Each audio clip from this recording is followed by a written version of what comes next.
Hello everyone, how are you all? Welcome to Vision Math and abacus.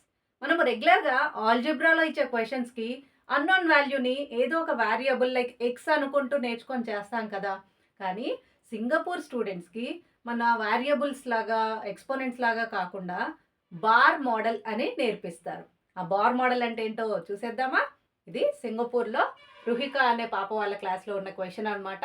తను ఈ క్వశ్చన్ని explain చేయమంది. నేను she is in fifth grade. మన స్కూల్లో లైక్ ఇండియన్ స్కూల్స్లో ఎలా నేర్పిస్తారో నేను అలాగే ఆల్జిబ్రా మెథడ్లో చెప్పాను. But she was unable to understand. ఎందుకంటే వాళ్ళకి ఇదంతా కొత్తగా ఉంది. వేరియబుల్ ఏంటి, కాన్స్టెంట్ ఏంటి, ఇది అర్థం అవ్వట్లేదు మేడం అన్నట్టుగా చెప్పింది అనమాట. సో ఏంటి అనేసి నేను కొంచెం సెర్చ్ చేశాక తెలిసింది ఏంటంటే వాళ్ళకి బార్ మోడల్ అని నేర్పిస్తారు. అదేంటో చూసేద్దామా? నేను క్వశ్చన్ అనేది మీకు స్క్రీన్ మీద డిస్ప్లే చేస్తాను, చూడండి. Kenny, David and John has a total of $26. ఇక్కడ ఏం చెప్తున్నారు, మనకి 3 పీపుల్ ఉన్నారు. Like Kenny, David and John 3 people ఉన్నారు. 3 పీపుల్ దగ్గర టోటల్ అమౌంట్ వచ్చేసి $26 అని చెప్తున్నారు. అండ్ నెక్స్ట్ ఒక రిలేషన్ ఇచ్చారు. Like Kenny has $2 more than David. అంటే డేవిడ్ దగ్గర కంటే కెన్నీ దగ్గర $2 ఎక్స్ట్రా ఉన్నాయి. మనం ఇలాంటివి ఆల్జిబ్రాలో ఎలా చేస్తాము? డేవిడ్ దగ్గర ఎంత ఉన్నాయో తెలియదు కాబట్టి డేవిడ్స్ ఎక్స్ అనుకుంటాము. 2 మోర్ అంటే x+2 రాస్తాము, రైట్? సో వీళ్ళు ఇక్కడ ఏం చేస్తారంటే యూనిట్స్ లాగా అనుకుంటారు, లైక్ బార్ మోడల్ లాగా చేస్తారు. డేవిడ్ది అస్సలు తెలియదు కాబట్టి డేవిడ్ ఈక్వల్స్ టు ఒక యూనిట్ అనుకుంటారు, సంథింగ్ లైక్ బార్, ఒక బార్ లాగా రిప్రజెంట్ చేస్తారు. అండ్ నెక్స్ట్ ఏమంటున్నారు, కెన్నీ హ్యాస్ $2 మోర్ అంటున్నారు కాబట్టి కెన్నీకి ఏం డ్రా చేస్తారంటే ఈ డాలర్ కంటే +2 అంటే ఇంకొక ఎక్స్ట్రా బార్ డ్రా చేస్తారు, విచ్ ఈస్ 2 అనమాట. 2 బార్స్ ఎక్స్ట్రా అని. Next John has twice as much as Kenny. Kenny దగ్గర ఎంత అయితే మనీ ఉన్నాయో దానికి ట్వైస్ అంటున్నారు. ట్వైస్ అంటే ఏంటి? లైక్ జాన్ దగ్గర ఎంత ఉన్నాయి, కెనీ దగ్గర ఎంత ఉన్నాయో దానికి డబల్. సో ఇది టోటల్ కెనీ అమౌంట్ కదా, ఇందులో ఇక్కడ ఎక్స్ట్రా 2 ఉంది. సేమ్ ఇలాగే ట్వైస్. ట్వైస్ అంటే ఇంకో బార్ డ్రా చేయాలి, సేమ్ లైక్ బిఫోర్.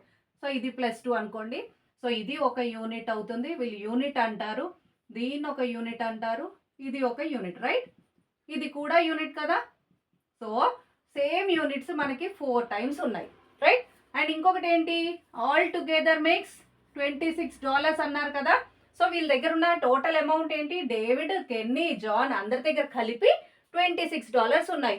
అదే మనం ఏం చేస్తాము, డేవిడ్ అస్సలు తెలియదు కాబట్టి ఎక్స్ అనుకుంటాము. కెన్నీ ఇస్ 2 మోర్ అంటే x+2 అంటాము. జాన్ హ్యాడ్ ట్వైస్ అంటే 2 ఇంటూ x+2 అంటాము, which is 2x+4.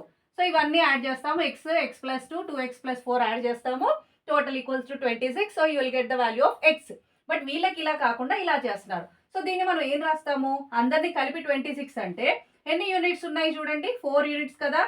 4 units plus extra ఎన్ని యూనిట్స్ ఉన్నాయి, 6 యూనిట్స్ కదా, ఈక్వల్స్ టు మనకి $26, రైట్? $26. ఇక్కడ చూడండి $6 ఉంది కదా, ప్లస్ 6 అని ఎక్స్ట్రా ఉంది కదా. సో ఈ ఎక్స్ట్రా అమౌంట్ని ఇందులో నుంచి సబ్ట్రాక్ట్ చేసేసేయండి. Like 4 units is equals to ఏమవుతుంది, $26 నుంచి $6 సబ్ట్రాక్ట్ చేస్తే $20, రైట్? సో ఇక్కడ మనకు ఏమొచ్చింది, 4 యూనిట్స్ ఈజ్ ఈక్వల్స్ టు $20 అంటున్నాం. సో 1 యూనిట్ ఏమవుతుంది, 1 unit is equals to $20 by 4 అంటే డివైడ్ చేస్తారు కదా. So that gives you $5, right? So 1 unit వచ్చేసి మనకి $5 వచ్చింది. అప్పుడు డేవిడ్ దగ్గర ఎంత అమౌంట్ ఉంటుంది అంటే ఏం చెప్తారు పిల్లలు, డేవిడ్ది $5, రైట్ కదా, 1 యూనిటే కదా. సో 5 అని రాసేస్తాం. అదే కెన్నీ దగ్గర ఎంత ఉంది అంటే ఏం చేస్తారు, 1 యూనిట్ +2 అంటే $5 + $2, which is equals to $7. So Kenny దగ్గర ఎంత ఉంటాయి, $7 ఉంటాయి. నెక్స్ట్ జాన్ దగ్గర ఎంత ఉంటాయి, కెన్నీ దగ్గర ఎంత అయితే ఉందో దానికి డబల్ అన్నారు, అంటే 2 times of $7, which gives you $14. అర్థమైందా? సో సింగపూర్లో ఇలా బార్ మోడల్ లాగా చేస్తారనమాట. సో మనకి ఎలా ఆల్జిబ్రా ఈజీగా అర్థమవుతుందో వాళ్ళకి బార్ లాగా చెప్తేనే ఈజీగా అర్థమవుతుంది. సో నేను తెలియక ఫస్ట్లో బార్ మెథడ్ కాకుండా లైక్ ఆల్జిబ్రాలో చెప్పాను. ఆ పాపకి ఏంటంటే కన్ఫ్యూజ్ అయ్యి వేరియబుల్ అంటే ఏంటి మేడం, కాన్స్టెంట్ అంటే ఏంటి అన్నట్టుగా కొంచెం అన్నోన్‌గా అర్థం కావట్లేదు అంది. సో, వాళ్ళ మెథడ్‌లో చెప్తే బెస్ట్ కదా అని చెప్పేసి నేను ఇలా బార్ లాగా చెప్పాను. సో, ఇది కూడా మన పిల్లలకి కొంచెం యూజ్ అయ్యి ఈజీగా అర్థమవుతుందేమో అనిపించి ఒక ఎగ్జాంపుల్ లాగా చెప్పాను. Hope you can understand. ఇలా సింగపూర్‌లో స్టూడెంట్స్‌కి కూడా దుబాయ్‌లో ఉండే స్టూడెంట్స్‌కి యూఎస్‌లో ఉండే స్టూడెంట్‌కి మ్యాథ్స్ క్లాసెస్ కావాలి అనుకుంటే you can book A free trial class. Comment free demo in the comment section. Thanks for watching. We'll meet in the next video. Until then, take care. Bye bye.